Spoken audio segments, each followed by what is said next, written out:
nama Tuhan, meninggikan nama Tuhan, karena Dia Tuhan, Raja di atas segala raja. Terima kasih Tuhan, terima kasih. Engkau sungguh baik, Engkau sungguh luar biasa, Engkau setiap kami Tuhan. Haleluya, haleluya, haleluya. Syukur hanya bagimu Tuhan. Kami bersyukur, Engkau sungguh baik, sangat baik Tuhan. Bahkan teramat baik buat setiap kami, sehingga Engkau berikan nyawamu buat setiap kami Tuhan, untuk senantiasa menyelamatkan kami. Yesus, kami rindu menantikan Engkau pada sore hari ini Tuhan. Kami rindu meninggikan Engkau. Haleluya Yesus. Terima kasih Tuhan. Haleluya. Yes, terima kasih.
Engkau Raja yang berbeda. Engkau Raja di atas segala Raja. Engkau Tuhan di atas segala Tuhan. Kami bersyukur Tuhan sore hari ini Tuhan. Kami boleh bersama-sama. Kami boleh datang memuji menyembah Engkau. Bahkan sore hari ini Tuhan, kami rindu Tuhan untuk bersorak-sorai bersama para malaikat yang di surga Tuhan. Terima kasih Tuhan, terima kasih. Terima kasih. Di dalam nama Tuhan kami Yesus Kristus yang siap memuji Tuhan sore hari ini, boleh katakan bersama-sama, amin.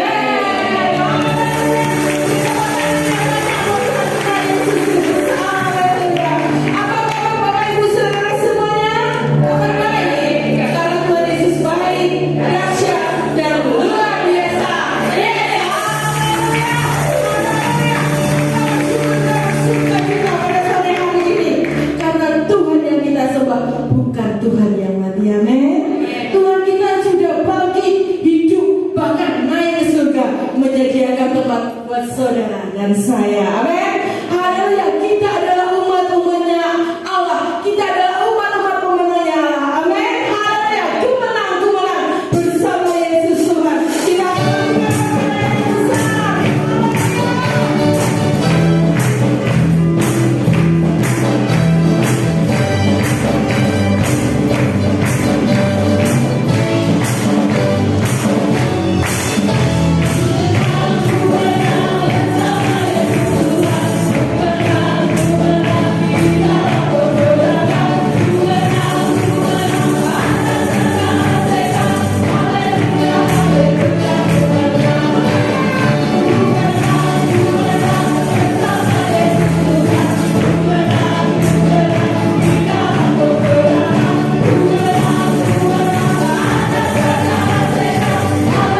percaya Yesus, Engkau Allah yang senantiasa ada di pihak kami Tuhan.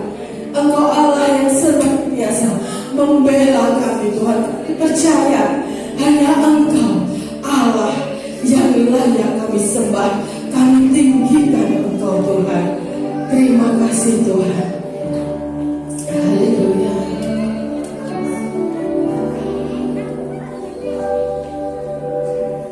Yesus Tuhan ditinggikan atas segala alam,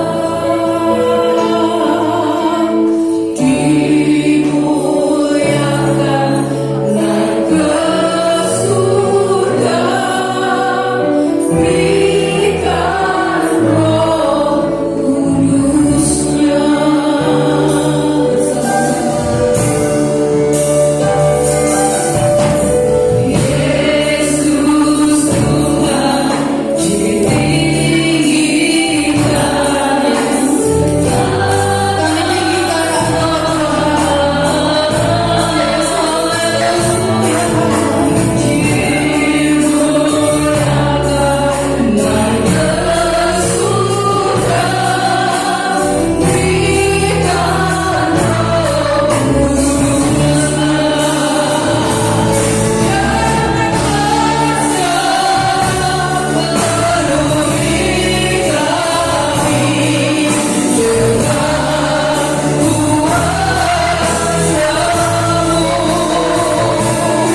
dasar hati kita yang paling dalam. Innama masyarakat masyidikina mayyaraman. Haleluya.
Siapakah kami ini Tuhan, kalau kami Engkau perbolehkan untuk datang ke rumah-Mu, kalau Engkau membawa kami ke dalam hadirat-Mu, kalau Engkau membuat kami bisa memuji dan menyembah-Mu, mempermuliakan nama-Mu Tuhan.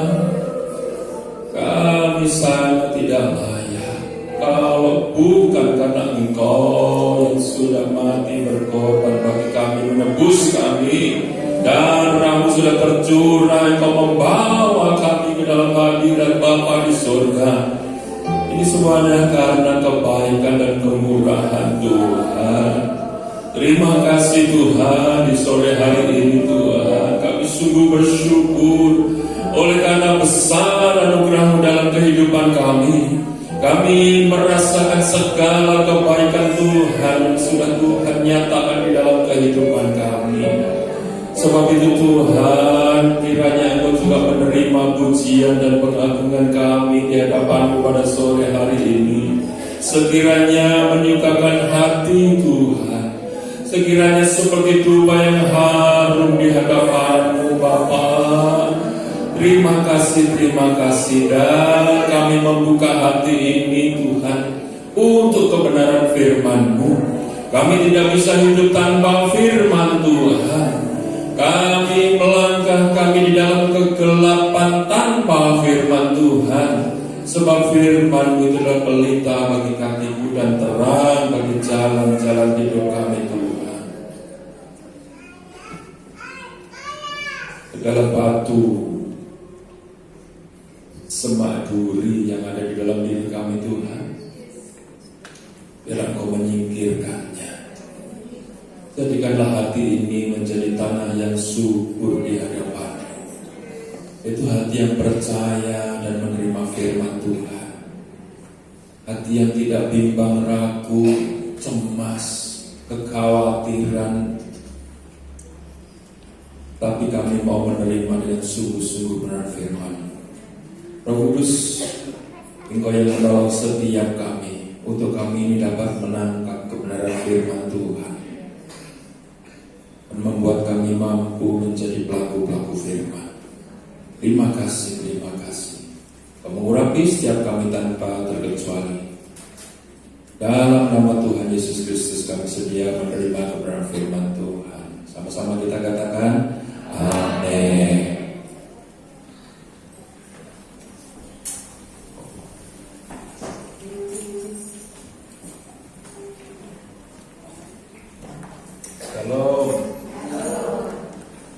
agak kurang kencang ya. Puji Tuhan, udah kencang saudaraku. Pertama, minta terima kasih kepada Tuhan sudah boleh membawa saya bertemu dengan rumah Tuhan, membawa batuan tempat ini, terutama masuk di dalam rumah Tuhan. Setiap kali saya masuk ke dalam rumah Tuhan, selalu ada hadirat Tuhan. Amin. Mau gedung besar, mau tempat kecil, mau ada AC, mau nggak ada AC, saudaraku. Tapi ke pelosok kalau saya pergi melayani, selalu ada hadirat Tuhan. Amin. Saudara bersyukur ada hadirat Tuhan di tempat di mana saudara beribadah. Amin, saudaraku. Nah, pada sore hari ini dalam rangka hari kenaikan Tuhan Yesus, saudaraku ya, kita akan bersama-sama belajar beberapa hal, saudaraku.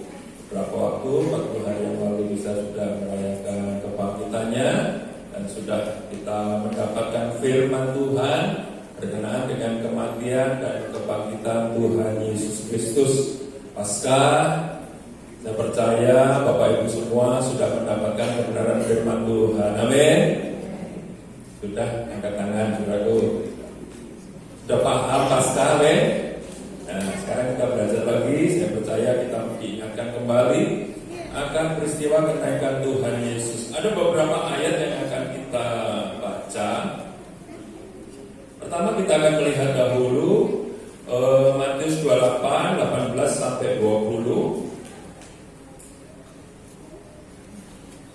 Judul firman Tuhan kita adalah makna kenaikan Tuhan Yesus ke surga.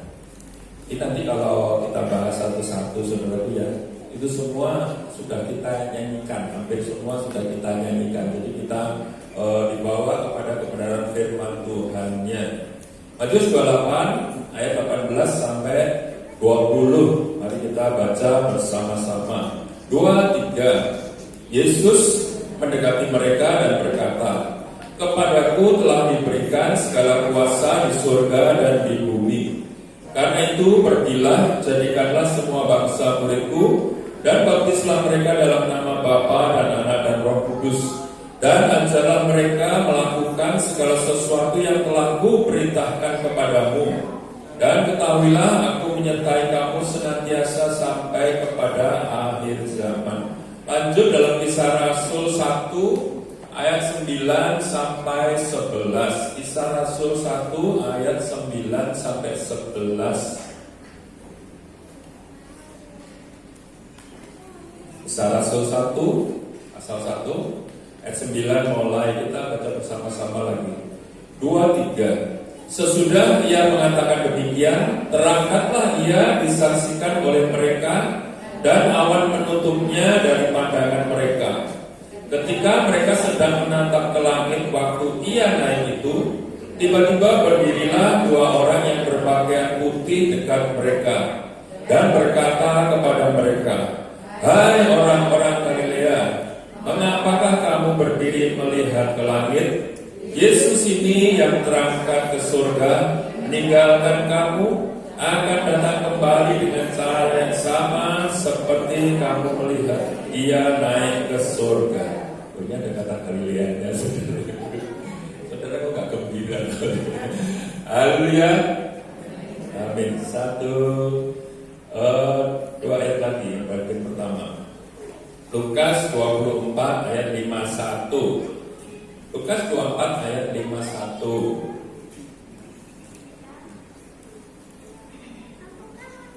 Ya, kita baca lagi 2, 3.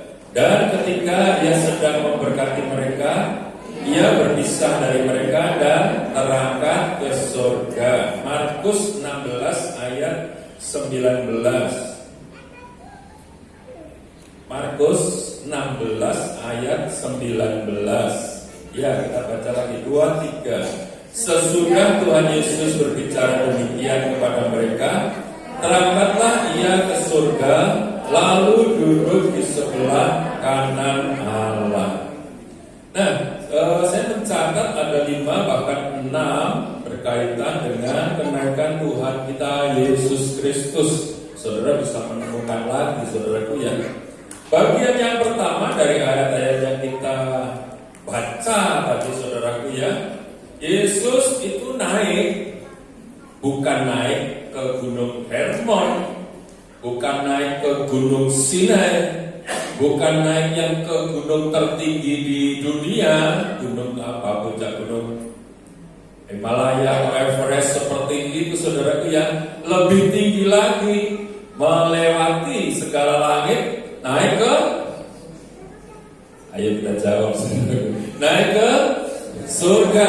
Surga bukan sembarang surga saudaraku, bukan ke tempat surga. Saya tidak tahu surga ada berapa lapis saudaraku, minimal dicatat ada 3 bagian seperti itu.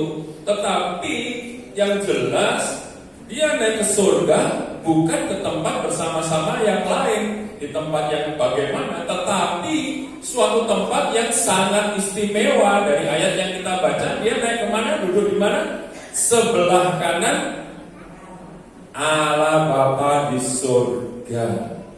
Suatu tempat yang sangat istimewa. Dan ayat yang kita baca tadi dikatakan bahwa dia dikatakan, Yesus berkata, kepadaku telah diberikan segala kuasa di surga dan di bumi.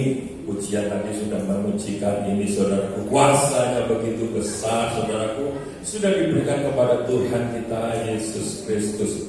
Nah, untuk bagian yang pertama ini, baiklah kita memeriksa diri kita, Bapak Ibu Saudara sekalian, sejauh mana kita memandang Yesus Kristus Tuhan kita, sejauh mana kita menilai Tuhan kita Yesus Kristus.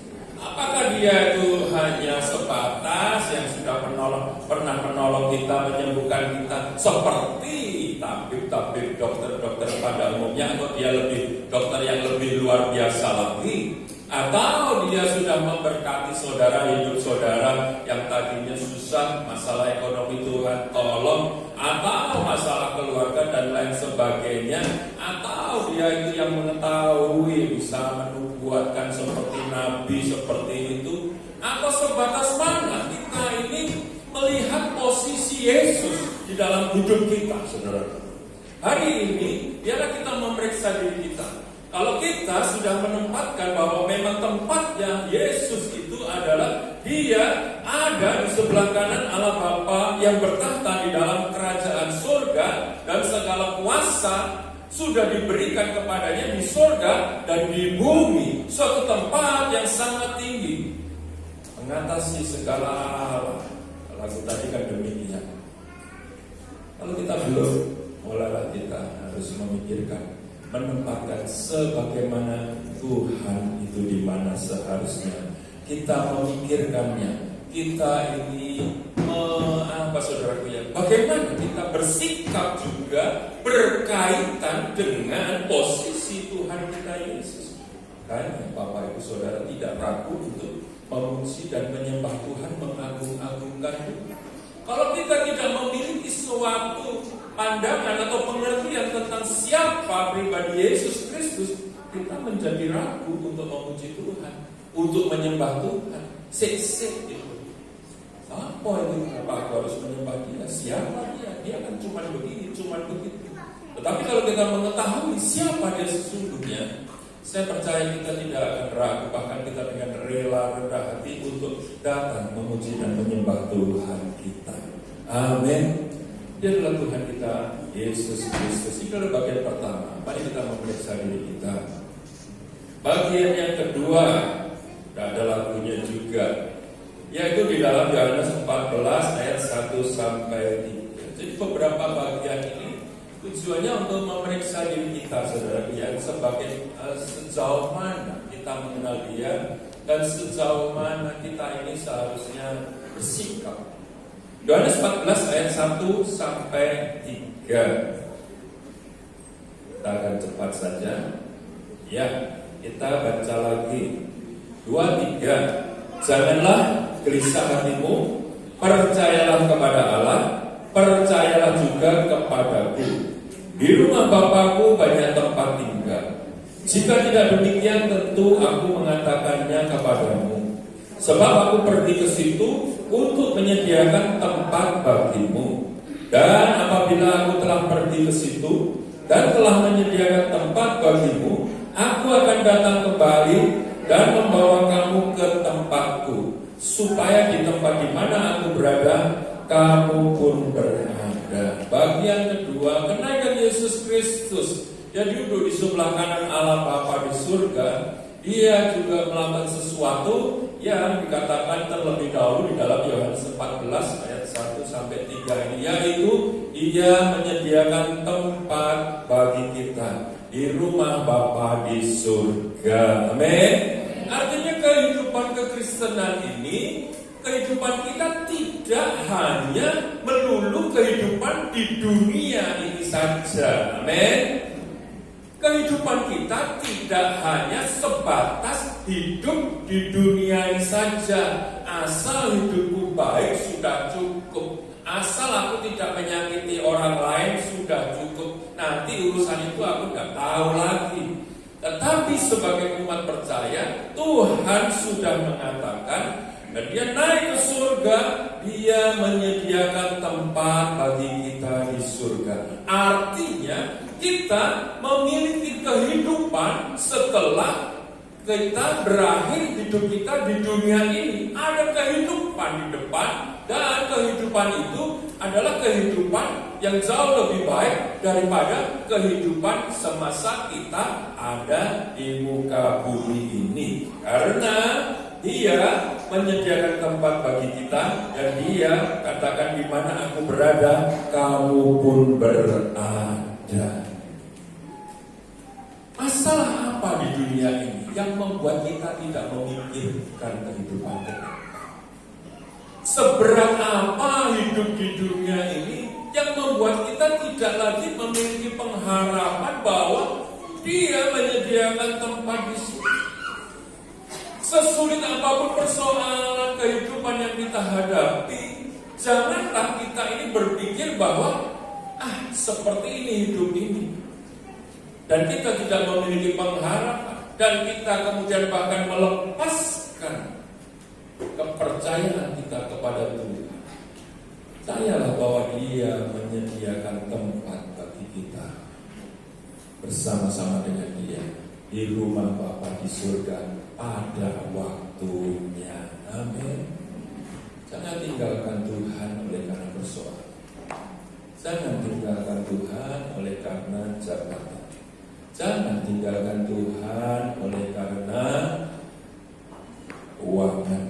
Jangan tinggalkan Tuhan oleh karena duduk. Jangan tinggalkan Tuhan oleh karena apapun juga. Karena hidup di dunia ini sementara. Amin. Ya, kita pasti diberkati oleh Tuhan, ditolong Tuhan, dipelihara Tuhan. Tapi ingat, Dia itu sedang menyediakan tempat bagi saudara dan saya. Bahasa Inggrisnya itu mansion, saudara. Mansion itu ya guest house, villa, suatu tempat yang sangat baik. Ya, saya nggak bisa dibayangkan dengan pikiran kita, saudaraku ya. Tetapi adalah suatu tempat yang jauh lebih baik, saudara. Sesulit apapun hidupmu, jangan tinggalkan Tuhan. Sesulit apapun hidupmu, jangan tinggalkan beribadah. Sesulit apapun kehidupanmu, tetap dekat dengan Tuhan. Lihat sebelah kiri kanan, katakan, apapun keadaanmu, tetap setia pada Tuhan. Belum semua, ya kita bagian berdiri. Rasanya kok tegang begitu ya. Ayo bagian berdiri, katakan depan, belakang, kiri, kanan. Seapapun juga keadaanmu, tetap setia Tuhan Yesus. Amin. Beri kemuliaan bagi Tuhan kita. Silakan duduk kembali. Sadar Mesak Abednego, kalau Tuhan gak menolong aku tidak akan nyembah patung gitu. Contohnya sudah ada, saudara ya. Kita ini loh kan gak disuruh nyemplung dalam perabot hati. Kita hanya menghadapi kehidupan ini saja. Jangan kita menjadi lemah oleh karena itu. Ia menyediakan tempat bagi kita di surga. Ketiga, Yohanes 14 ayat 16. Ini biasanya ya seperti ini biasanya saudaraku ya. Setelah kenaikan ini Yohanes 14 ayat 16. Ya, kita baca lagi ayat 16 ya. 2, 3. Aku akan minta kepada Bapa, dan Ia akan memberikan kepadamu seorang penolong yang lain, supaya Ia menyertai kamu selama-lamanya. Yesus naik ke surga tidak berarti meninggalkan kita. Lagi saya katakan, Yesus naik ke surga tidak berarti meninggalkan murid-muridnya. Tidak berarti dia meninggalkan orang-orang yang percaya kepada pemberitaan daripada murid-muridnya. Yesus naik ke surga tidak berarti dia menjadi semakin jauh dari murid-muridnya, jauh daripada orang percaya. Surga itu jauh. Wah, seperti itu ada di dalam benak kita. Tidak bisa ke sana. Bagaimana enaknya mestinya Tuhan itu habis bangkit itu ya ada di dunia itu lah. Kan bisa seret ke sana, seret ke sana. Tahu-tahu seret ada di PDI Galilea tempat itu. Ada Tuhan Yesus di tempat ini. Seret pergi ke sana, seret pergi ke sana. Bukan rencana Tuhan begitu, saudaraku. Dia naik ke surga tidak berarti dia meninggal. Dia naik ke surga tidak berarti dia akan menjadi jauh. Justru dia naik ke surga karena dia mau memberikan penolong, penghibur untuk kita. Justru dia naik ke surga supaya dia ini menjadi semakin dekat lagi dengan murid-muridnya, semakin dekat lagi dengan orang-orang yang percaya kepadanya. Murid-muridnya zaman dulu sama-sama dalam tubuh jasmani ini ada murid-murid, ada Tuhan Yesus. Ketika dia naik ke surga, dikatakan penghibur, penolong, Roh Allah, Roh Kudus, Roh Kristus, Roh Yesus, ada semua dikatakan seperti itu. Rohnya itu lebih dekat lagi dibandingkan dengan ketika pribadi tubuh manusia Tuhan Yesus itu ada. Kita tidak mungkin bisa ketemu, atau mungkin sekali-kali kalau dia tidak naik ke surga seret seperti tadi. Tetapi dia naik ke surga supaya dia itu menjadi tambah dekat kepada murid-muridnya, dengan dia menaruh rohnya di dalam diri daripada murid-muridnya satu persatu. Bahkan murid yang lebih daripada itu, bahkan lebih daripada itu. Masa terus berjalan dan sampai saat ini di tempat ini, pada waktu kita ini ada sebagai orang percaya, dia menaruh dirinya, rohnya, pribadinya, melalui rohnya ada di dalam hidup saudara dan saya. Amin. Yesus itu jauh atau dekat sih? Kalau ditanya begitu, jauh atau dekat? Ya dia itu juga jauh juga dekat, saudara. Dia maha hadir. Amin. Dan kalau dia maha hadir, pribadi rohnya ada di Amerika, buat kita jauh, saudara. Apalagi bicara dia di surga, duduk di sebelah kanan Allah Bapa, jauh. Tetapi karena dia maha hadir, dia rohnya ditaruh dalam diri kita, menjadi juga dekat di dalam kehidupan kita. Bagaimana kita menilai? Jauhkah, dekat? Jika kita ini jauh daripada Tuhan, kita tidak merasa memiliki roh Tuhan, kita akan merasa jauh. Jika kita dalam pergumulan dan kita tidak tahu bahwa dia itu ada bersama-sama dengan kita akan merasa dia jauh. Bahkan mungkin kita mengatakan, di mana engkau Tuhan ketika aku memerlukanmu? Bisa jadi itu keluar dari mulut kita. Tetapi dia itu dekat, karena dia memberikan penolong, penghibur, yaitu rohnya sendiri di dalam hati saudara semua. Amin. Dia dekat. Dia dekat. Penolong kita dekat. Penghibur kita dekat. Yesus dekat dengan kita. Apakah kita masih merasa dia dekat?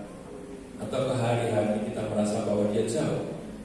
Ingat, dia naik ke surga tidak berarti dia jauh. Dia memberikan rohnya. Dan siapa percaya kepadanya, bila dirimu dibaptis, maka kamu akan menerima Roh Kudus. Salah satunya ayatnya ada seperti itu.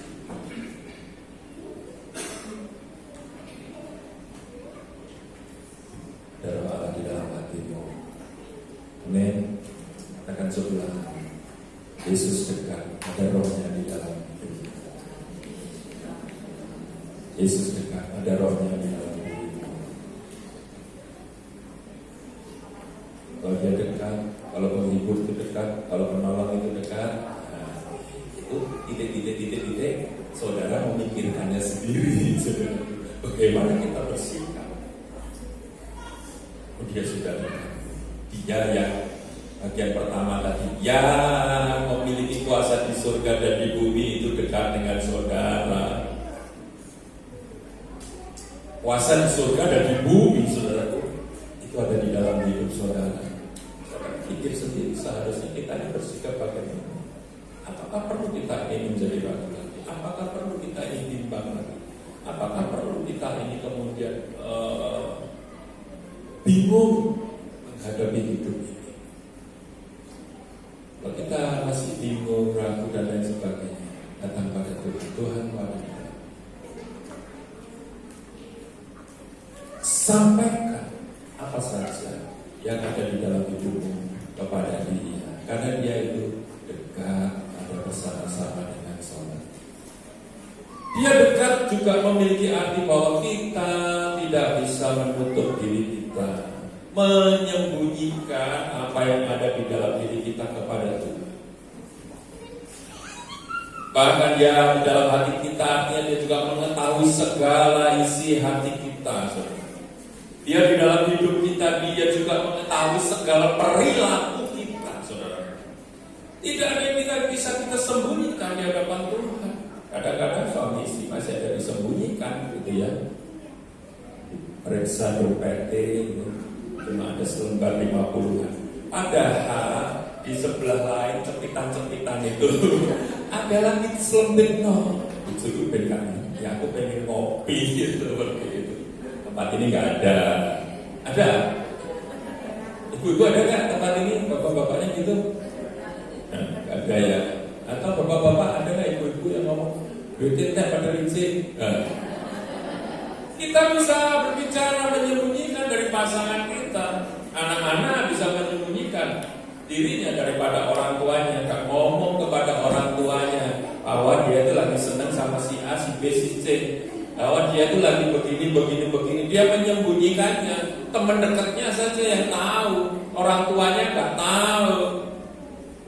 Bahkan orang tua nggak tahu anaknya lagi apa. Tapi Tuhan kita, dia dekat, dia maha tahu juga. Dia mengetahui segala keberadaan diri kita. Artinya tidak ada yang tersembunyi bagi Tuhan. Kalau tidak ada yang tersembunyi bagi Tuhan, buat apa kita bertindak seperti Adam dan Hawa bersembunyi? Aku malu Tuhan gak pakai baju.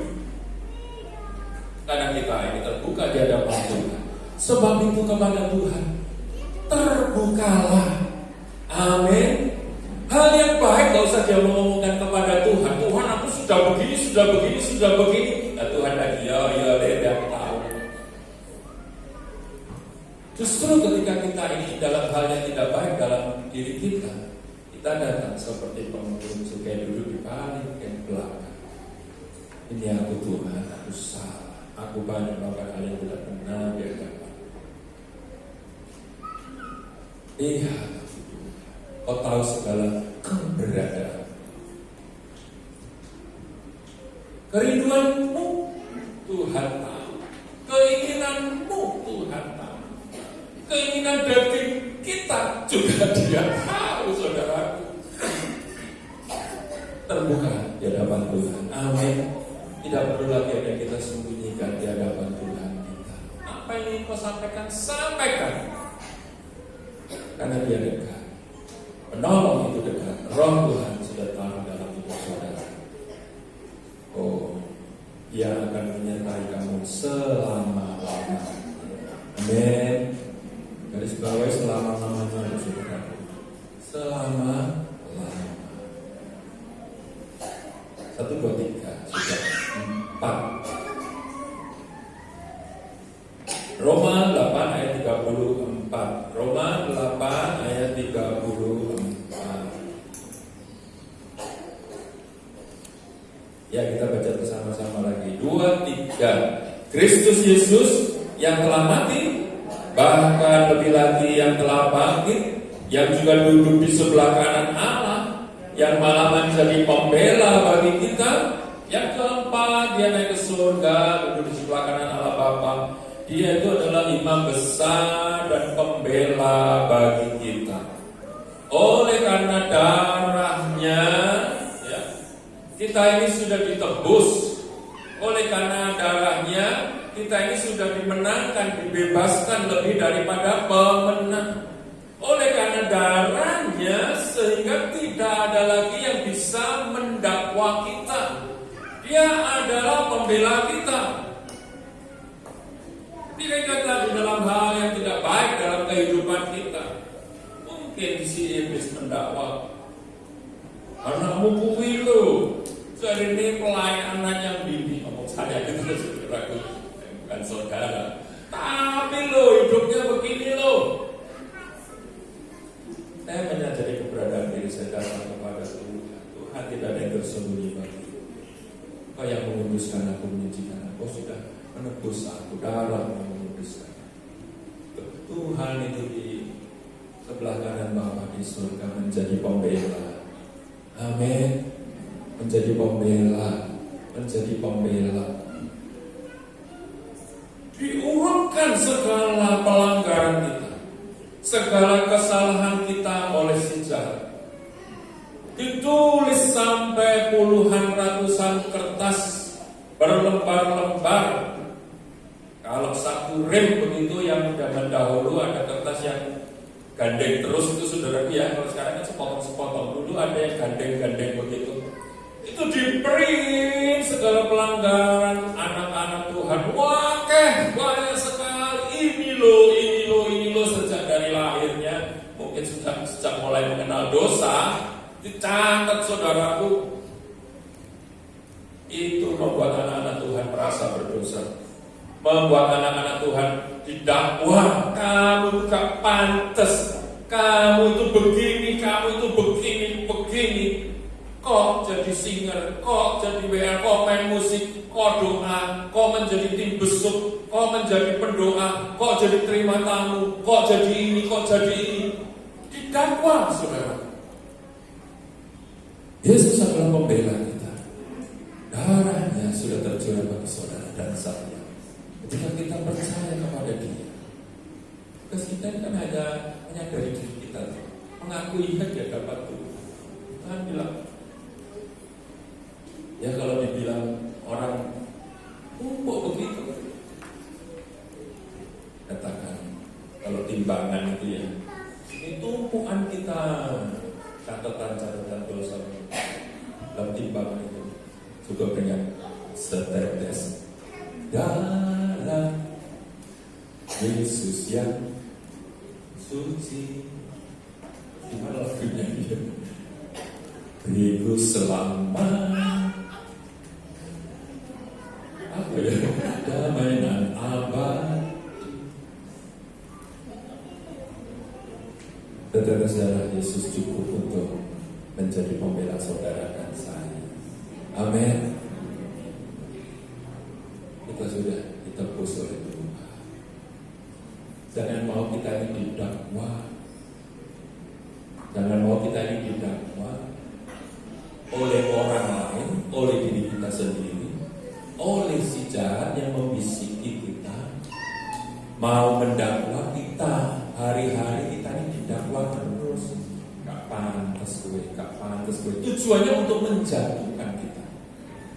Beda dengan kita ini menyadari diri kita. Tuhan, aku memang gak layak. Beda dengan orang mendakwa, saudara-saudara mendakwa, aku memang gak pantas, artinya kita sudah tidak melakukan apa-apa lagi. Kita sebagai kelima saudara, Yesus membela saudara dan saya. Amin. Dia dekat, yang mengerti segala kehidupan saudara, kelemahan saudara. Tidak berarti bahwa kita ini hidup sembarangan, tidak berarti saudara. Tidak berarti kita ini seperti Paulus katakan, berarti kita ini bergirang-girang atau kita semangat melakukan dosa. Bukan begitu maksudnya.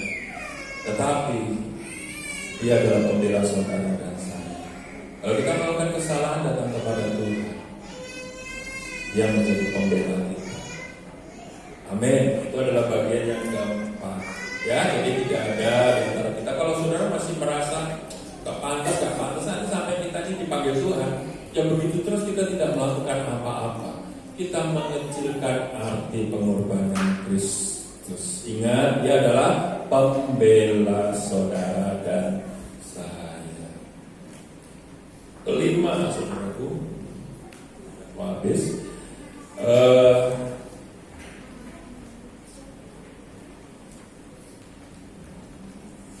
Ini sudah kita baca tadi, Matius 28. Yang kelima adalah kenakan Yesus ke surga di dalam tubuh kemuliaan yang sudah naik ke surga.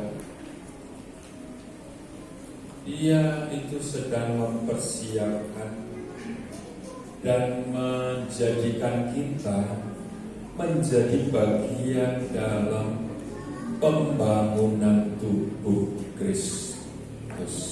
Ulangi sekali lagi ya. Tuhan sedang membangun tubuh di dunia ini, saudara. Dia sudah naik ke surga, tetapi Dia punya rencana yang jauh lebih besar lagi untuk saudara dan saya. Dia sedang membangun tubuhnya di dunia ini. Amin. Dia sedang membangun tubuhnya di dunia, di seluruh dunia. Dia sedang membangun tubuhnya. Dan bagian daripada bangunan tubuhnya adalah orang-orang percaya, adalah saudara dan saya. Kita adalah bagian daripada tubuh Kristus yang sedang dibangun oleh Tuhan Yesus Kristus. Nah, bagian kelimanya apakah kita menyadari atau tidak? Kalau belum, kita harus menyadari bahwa kita, kenaikannya Yesus ke surga, Dia sedang membangun tubuh Kristus, yaitu saudara dan saya. Kita semua sedang menjadi bagian di dalam pembangunan tubuh Kristus, saudara. Ya, kita ini tubuh. Kalau saudara pernah melihat nggak satu lukisan begitu ya, lukisan besar bagus itu. Setelah diteliti, dideket-deketi gitu ya, ternyata itu terdiri dari satu potongan-potongan gambar, saudaraku. Potongan-potongan foto orang. Ya. Satu gambar besar, membentuk satu pribadi begitu. Kalau didekati lebih dekat, diteliti gitu. Itu isinya adalah tempelan-tempelan daripada foto-foto orang-orang, masing-masing orang. Itu membentuk suatu gambar.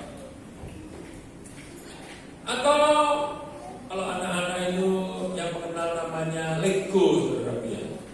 Lego itu adalah potongan-potongan kecil. Ketika dia ditumpuk-tumpuk menjadi satu bentuk pribadi yang besar, yang nyata gitu. Dia naik ke surga, Dia sedang menyiapkan tubuh Kristus di dunia ini.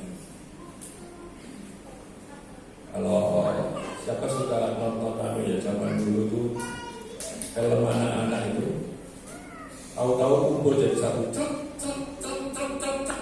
jadi raksasa gede gitu loh. Dari satu bagian kecil seperti itu. Kita ini tubuh Kristus itu seperti itu. Saya mungkin kuku kelingking kaki seperti itu.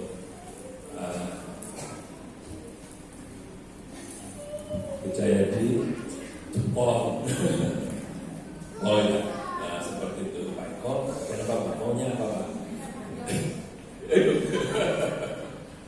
Setiap kita ini Tuhan itu sudah mau menempatkan di tempat yang sesungguhnya, menjadi bagian daripada tubuh Kristus. Kau usah pusing kita berada di mana. Yang jelas adalah setiap kita adalah bagian daripada tubuh Kristus. Mungkin bukan tangan dalam hal utuh begini. Mungkin kita ini hanya bagian ujungnya sini saja. Mungkin saudara, karena begitu banyaknya umat Tuhan di dunia ini yang sudah dipanggil Tuhan maupun yang belum dipanggil Tuhan. Saya membayangkan, ini imajinasi saya, kalau Tuhan Yesus datang yang mati dibangkitkan, dalam Yesus dibangkitkan, yang hidup diubahkan. Ngomong terus, betul-betul harus kepalanya bayangan gue itu. Tapi maksudnya kita tubuh Kristus yang sedang dipersiapkan menjadi mempelainya. Amin. Jadi tubuh Kristus yang mempunyai tugas untuk menjadi saksi dan murid Kristus, menjadi bagian daripada tubuh Kristus yang Tuhan itu masing-masing memberikan kepada kita bagian kita masing-masing, pelayanan kita masing-masing, jawatan kita masing-masing, karunia kita masing-masing, ditempatkannya dengan sempurna oleh Tuhan. Kalau Tuhan mau menata tubuh Kristus, yaitu kita, Dia menatanya dengan sempurna. Ada amin ini? Amin. Tuhan tidak pernah salah ketika Dia menempatkan kita di mana. Karena Dia punya rencana menjadi satu bangunan tubuh Kristus untuk kemuliaan sebelum kedatangannya. Jadi artinya, saudara, Tuhan mau kita menyadari kita ini tubuh Kristus. Kita ini mau dipilih oleh Tuhan, dipanggil dan dipilih untuk menjadi apa? Sesuai dengan rencana Tuhan, rancangan Tuhan. Satu tubuh Kristus yang dipersiapkan bagi dunia ini. Pada waktunya nanti kita kembali ke surga menjemput. Apapun yang menjadi karunia saudara, yang dipercayakan oleh Tuhan kepada saudara, Tuhan mau saudara mengerjakannya dengan baik, dengan sungguh-sungguh. Amin. Aku lupa kor itu apa? Bukan kor nyanyi, maksud saya. Aku ini lupa masak untuk gereja. Mama saya juru masak gereja, saudara Budi Kertosotan. Kalau ada acara-acara hamba Tuhannya, ya, almarhum dia bilang, mama saya panggilnya Tante ada cara ada tamu masak apa? Nah, mama saya terus bilang, lah Tante mau dimasakkan apa? Dari begitu. Apa ya yang enak ya? Nah, apa Tante? Apa ini? Apa sopera? Apa sate babi? Apa? Kalau ditempatkannya di bagian di situ, kerjakan dengan sungguh-sungguh. Amin. Kalau kita menjadi bagian tubuh Kristus, besok itu kata BPDI loh saudara. Pasti ada dipakai bu besuk bu. Besuk membesuk, ya kunjungan, ya kalau bahasa sekarang visitasi dulu, bahasa keren. Besuk, kunjungi. Minggu lalu ada yang nggak datang, ada yang sakit atau apa, besuk. Berangkat, amin. Dipakai Tuhan menjadi pendoa. Doa terus saya. Kalau kesel, nanti yang bawa sekali-kali khotbah ke Tuhan.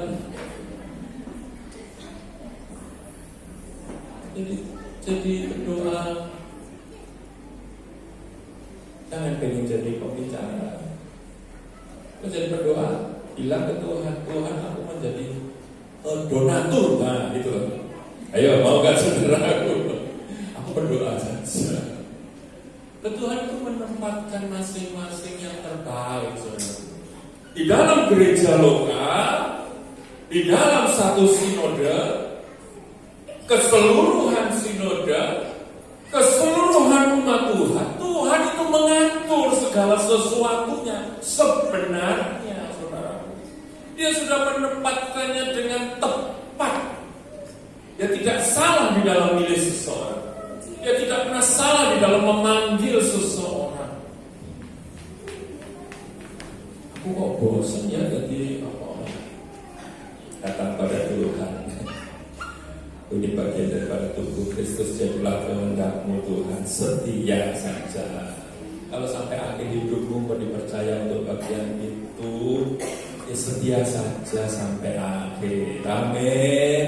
Kalau kau dipercaya tambah lagi, ya tuannya datang, oh apik ya loro, semua tak tambahin ngomong seperti itu.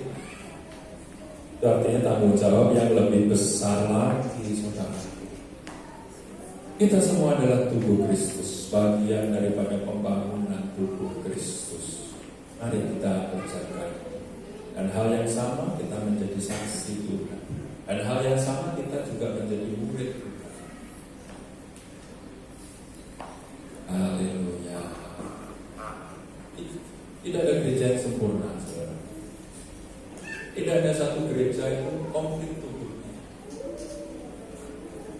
Tidak ada. Tapi Tuhan mengatur segala sesuatunya. Jika waktunya tiba, seperti alangkah baiknya lagi kalau semua tubuh Kristus ini kumpul sama-sama, membentuk satu tubuh bagi kemuliaan nama Tuhan. Orang dunia akan melihat ini tubuh Kristus yang sesungguhnya. Amin. Terakhir.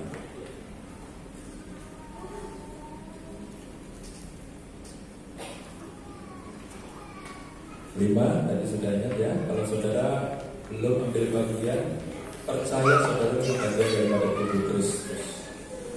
Kalau saudara tidak melakukan apa-apa, saudara pergi kepada hamba Tuhan, gembala sidang, para pengurus gereja. Katakan, apa yang bisa aku bantu? Amin. Ada yang amin. Amin. Setiap orang ada, pokoknya ada, jemaat ada. Nanti bergembalakan, berdoa, apa ya kira-kira. Lewat. Yang keenam.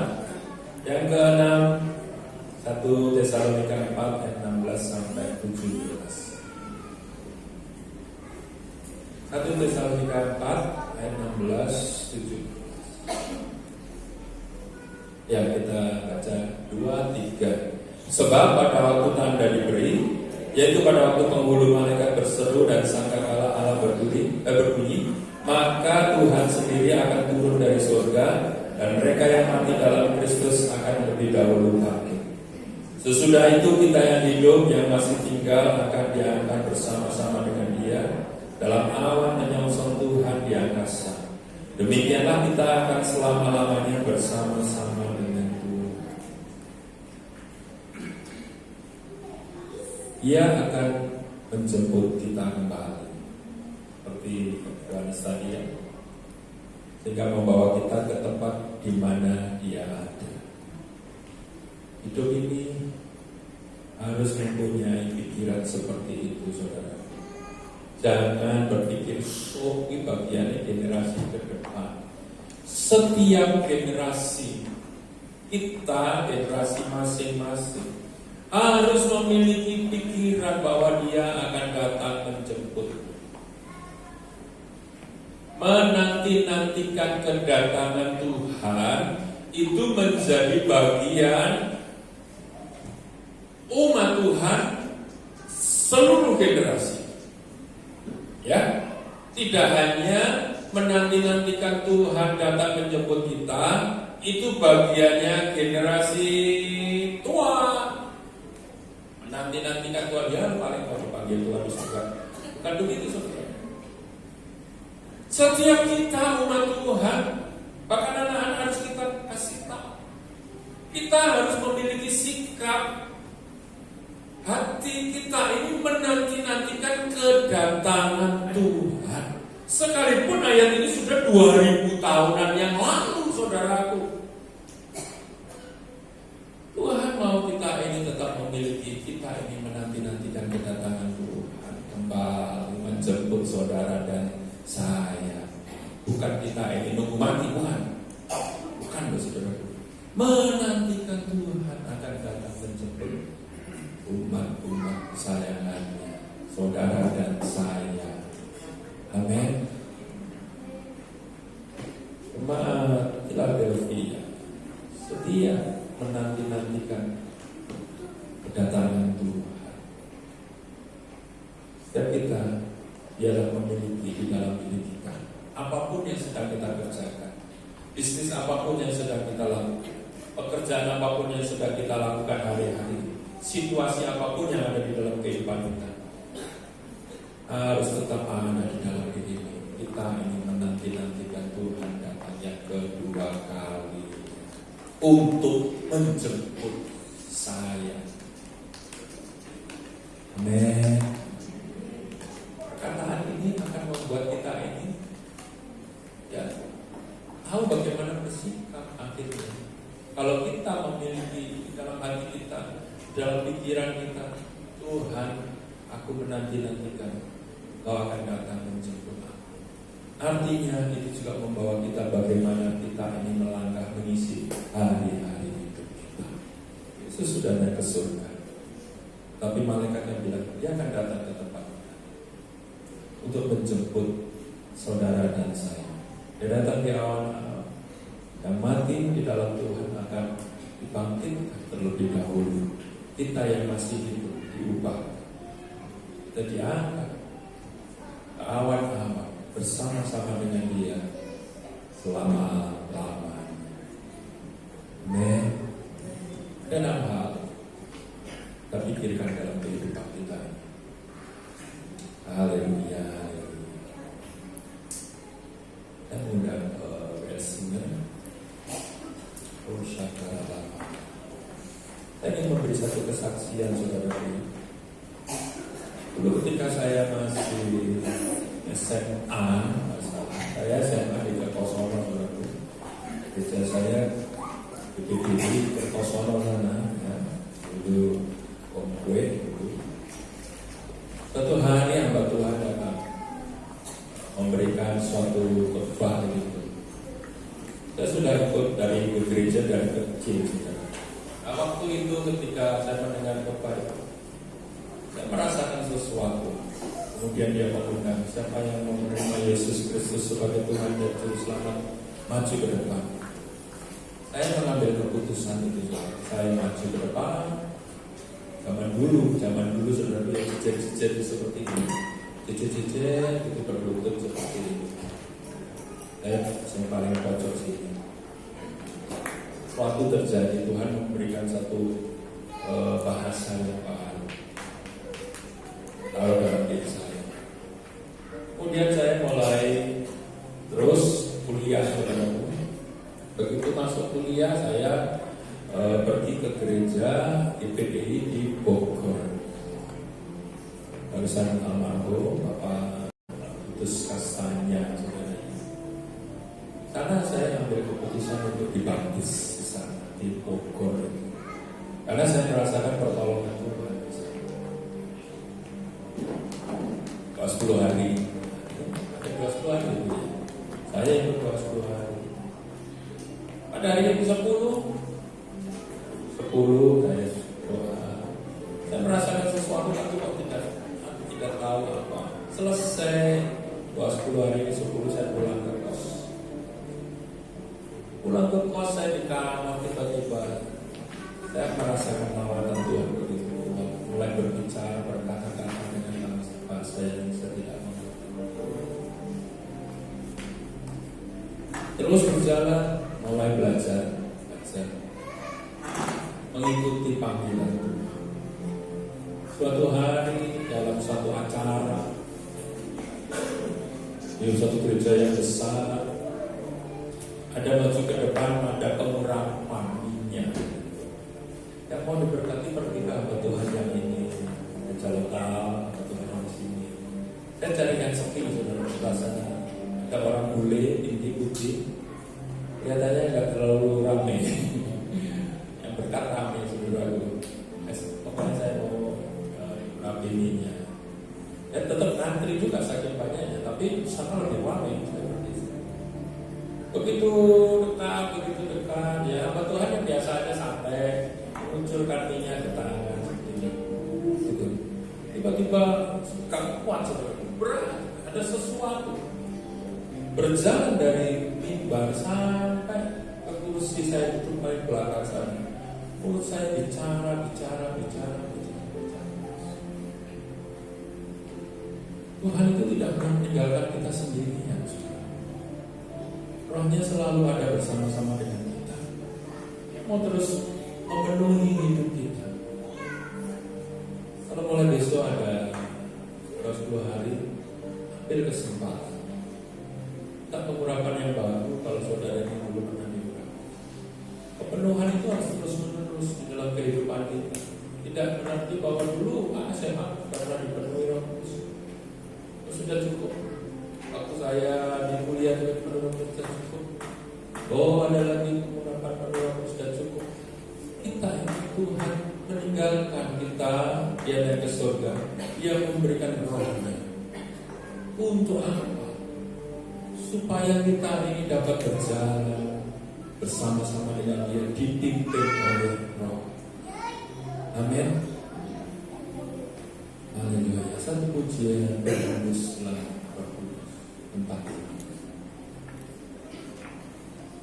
Kalau saudara merasa hari-hari ini rasa sudah jauh dari Tuhan, saudara merasa sulit berjalan sendiri, memang kita tidak bisa berjalan sendiri.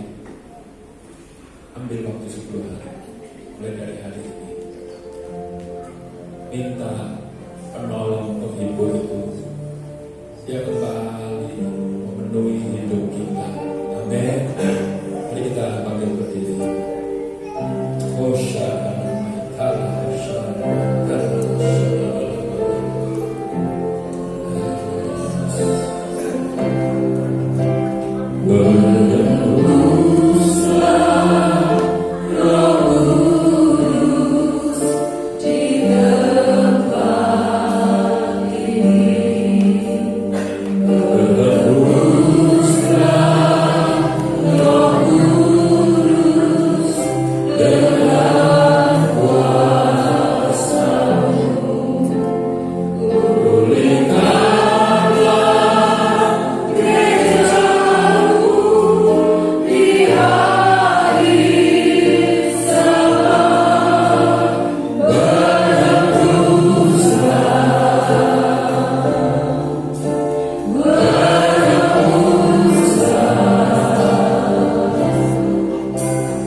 Saya bicara, saya antar call saudara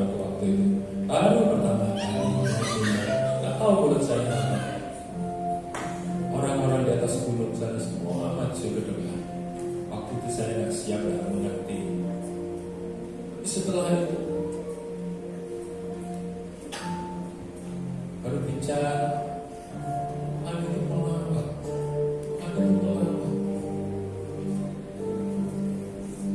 baru dipegang sebentar, penuh sekarang tidak khotbah. Sama yang lain yang khotbah teman saya, dia bilang, ayo yang lain doa. Kan dipenuhi dengan Tuhan. Tuhan menitipkan pengurapan itu kepada saya waktu itu. Sekarang saya tahu bahwa Tuhan rohnya ingin mengerjakan langsung kepada umat-umat. Hari ini saudara jangan menunggu tumpang tangan. Dia ada di antara saudara. Kalau saudara mempercayai dia berhembus, dia akan mengurangi saudara saat ini juga. Oh syana makara lama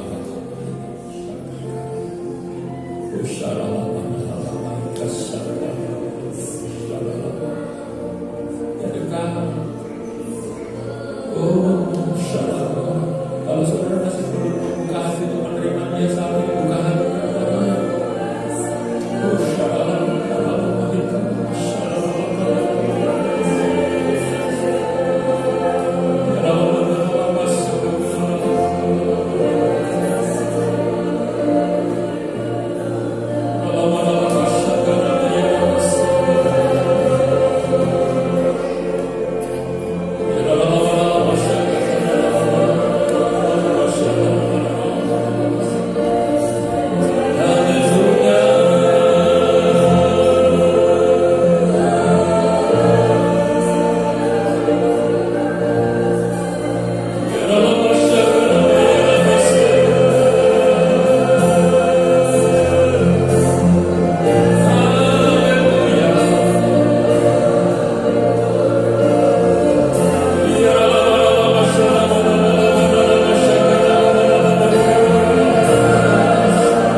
Urangilah kami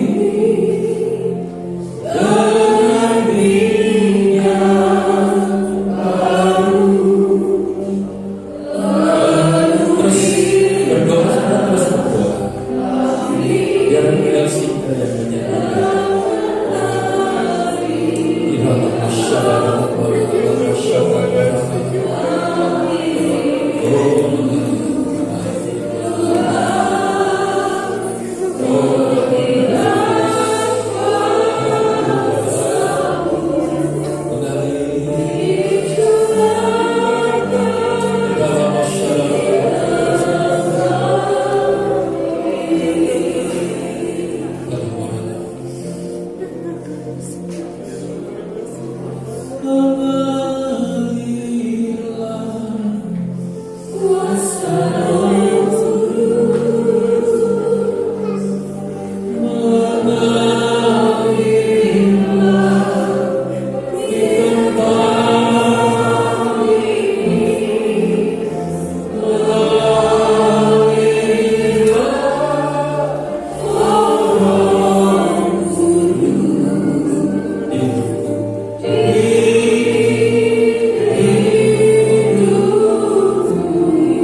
diserahkan pada Bapak Allah.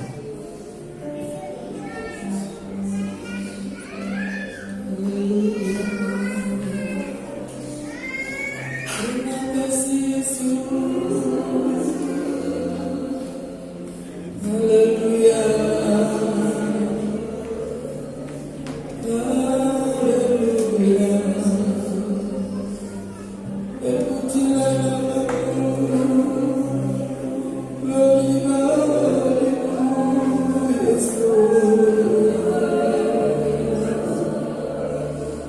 Betapa kami merindukanmu Tuhan. Haleluya. Yang seperti air yang mengalir di hatiku, yang seperti air, yang seperti air yang mengalir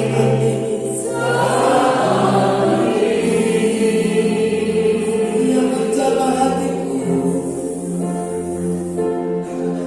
yang menjamah hatiku, juga menjamah hatiku, yang seperti air yang mengalir,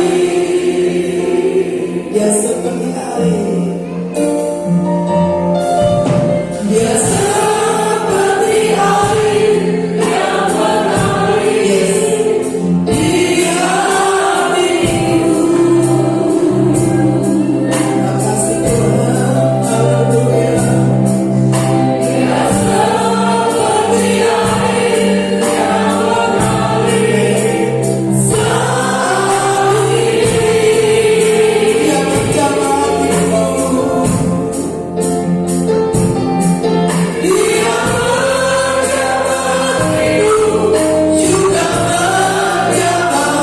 menjamah hatiku, yang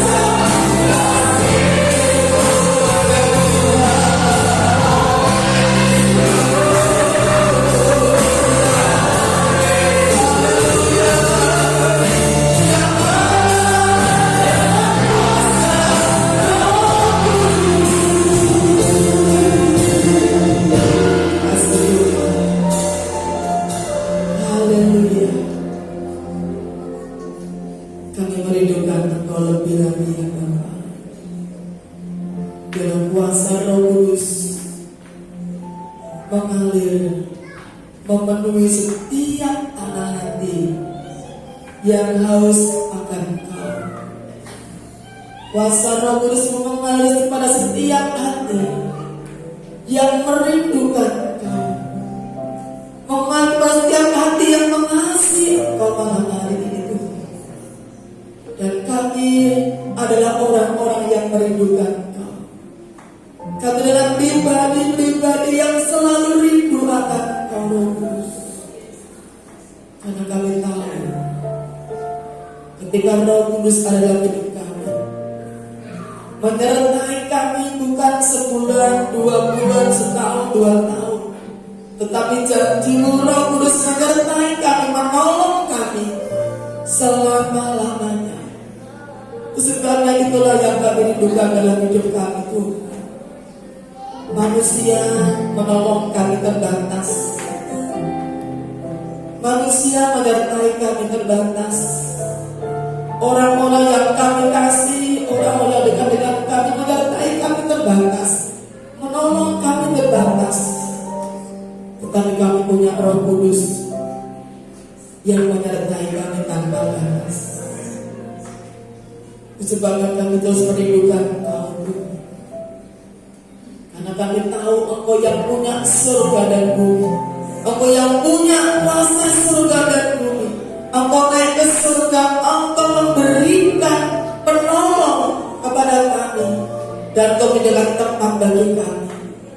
Dan kami menanti-nantikan itu Tuhan dalam hidup kami, ya Allah. Bahkan Engkau yang jadi pembela atas hidup kami. Apapun pergumulan kami, persoalan kami, kami percaya kami gak pernah sendiri. Kami punya Imam Besar Agung Yesus Kristus yang membela kami, yang menolong dalam hidup kami. Kami mengucap syukur Tuhan malam hari bagi kebenaran firman Allah. Kami menyerahkan hamba-Mu, berdoa buat hamba-Mu Bapak Kristian yang sudah menyampaikan firman Allah saat malam hari ini. Kami percaya di dalam nama Yesus diberikan kekuatan, hikmat, pengurapan yang semakin melimpah. Engkau perlengkapi hamba-Mu lebih lagi Tuhan. Dimanapun hamba-Mu Engkau percaya untuk melayani Engkau, Engkau jadikan diri berkat-Mu Tuhan. Berkati keluarganya, berkati pelayanannya, berkati pekerjaannya Tuhan. Jadikan diri berkat-Mu ya Tuhan. Semua jemaat Tuhan yang sudah hadir pada saat malam ini awal di mana kami rindu bersekutu dengan Engkau selama 10 hari nanti ke depan Tuhan.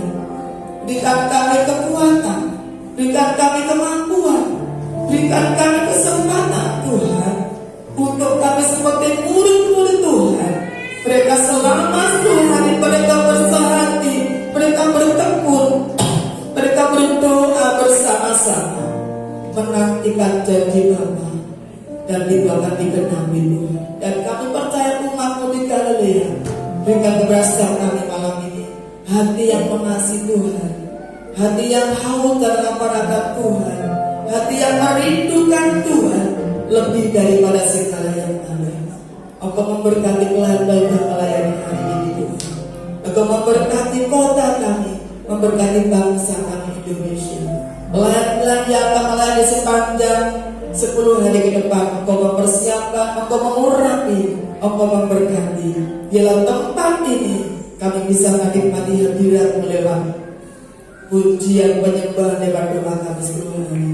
Terima kasih Bapak, kami bersyukur buat malam hari, buat hadirat-Mu pada saat malam hari ini. Kalau sebentar kami akan memberikan persembahan untuk pekerjaan Tuhan.